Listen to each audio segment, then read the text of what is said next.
Benvenuti nella cucina di Loretta. Oggi vi facciamo vedere come preparare la base della pizza. È uno dei tanti possibili impasti.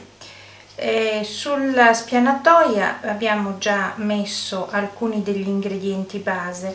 Potete vedere la farina, che è semi-integrale, l'olio d'oliva e abbiamo creato due fontane, una più grande e una più piccola. In quella più piccola metteremo sale e zucchero, mentre in quella più grande, oltre all'olio, andrà il lievito di birra fresco. Questo perché all'inizio della lavorazione il lievito di birra è meglio che non vada a contatto con il sale. In più abbiamo fatto scaldare dell'acqua, la temperatura deve essere intorno ai 15-20 gradi perché se la temperatura è più alta il lievito può non far lievitare bene la pasta.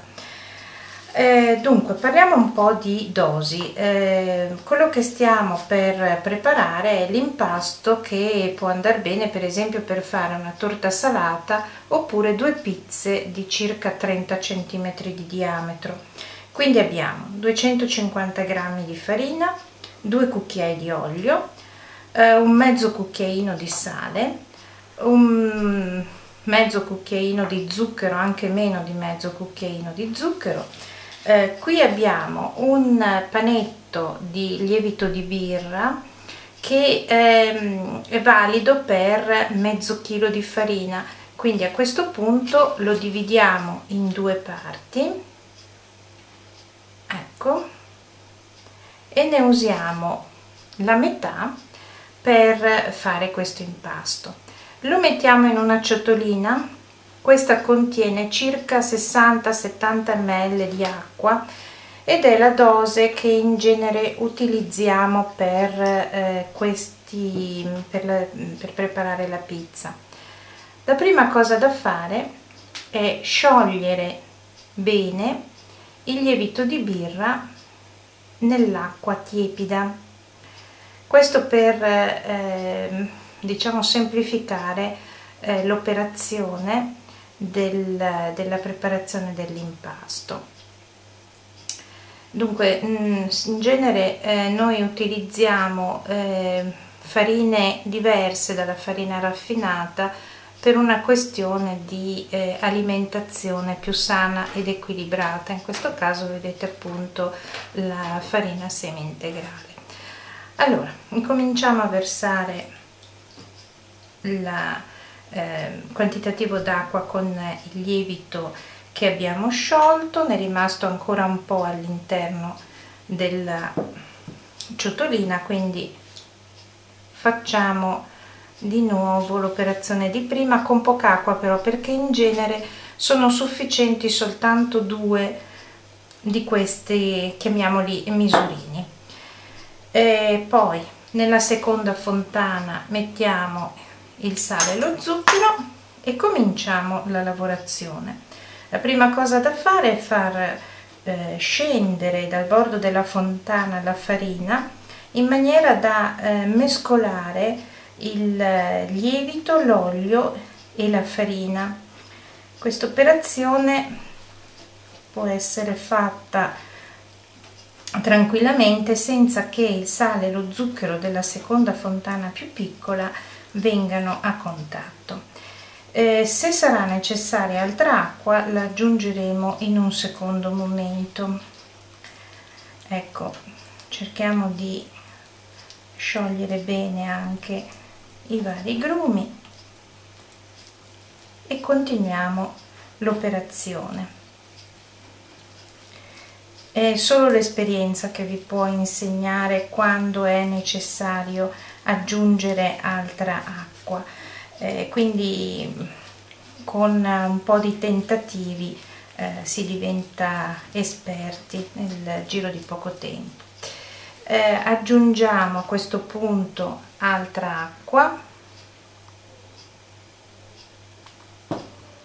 poco per volta per non modificare troppo le dosi poi della farina, perché se aggiungete troppa acqua poi è necessario ovviamente aggiungere altra farina. A questo punto può essere unito anche il contenuto del sale e dello zucchero nella seconda fontana e cerchiamo di raccogliere il più possibile la farina in maniera da lavorarla meglio. Sta incominciando a diventare duro, quindi mettiamo altra acqua tiepida, sempre poco per volta. A questo punto dovrebbe essere quasi sufficiente. Si può anche raccogliere tutta la farina insieme e incominciare la lavorazione.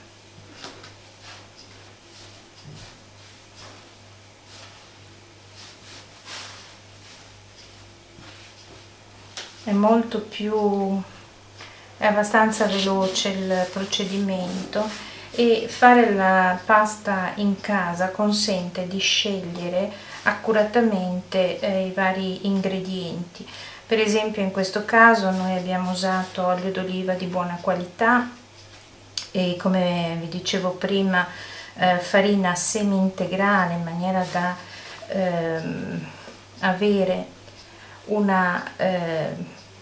un'alimentazione più sana ed equilibrata, e continuiamo a raccogliere la farina e proseguiamo la lavorazione fino ad ottenere un impasto omogeneo. La sentite sotto le mani. Praticamente in questo caso è necessario aggiungere un pochino di acqua perché la vedete è un po' spessa, quindi aggiungiamo un altro po' di acqua, poca ancora,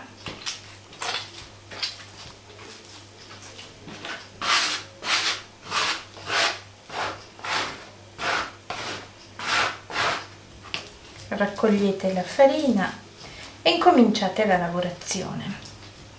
Impastare significa fare praticamente questo movimento, cambiando direzione, praticamente un angolo di 90 gradi, un angolo retto.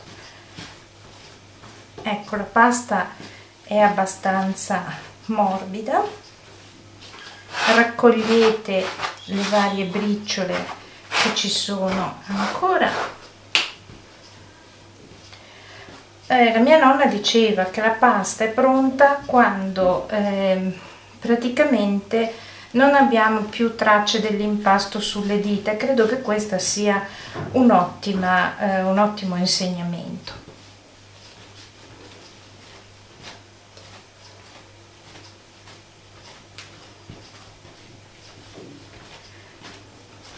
Ok. Si continua, io cerco di raccogliere il più possibile tutto quello che è presente sulla spianatoia. Mi raccomando, cercate di rendervi conto della morbidezza della pasta, dell'impasto, perché se l'impasto è troppo sodo la lievitazione può avvenire con qualche difficoltà. In questo caso è ancora un po' sodo, per cui io bagno le mani nell'acqua e continuo la lavorazione proprio per inumidirla e renderla più morbida. Questo è il problema un po' delle farine integrali, che richiedono per questo tipo di lavorazione un pochino più di acqua.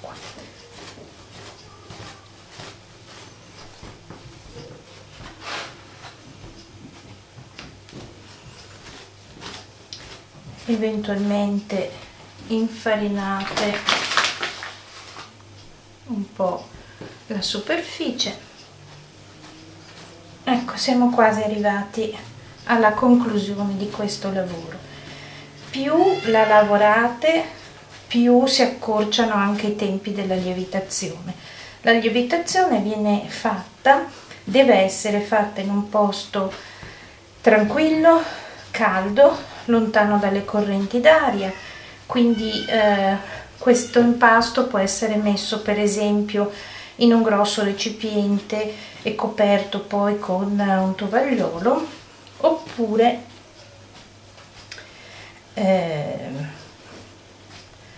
lasciato qui sulla spianatoia. Ecco, questo è il nostro panetto che è destinato a lievitare per un paio d'ore.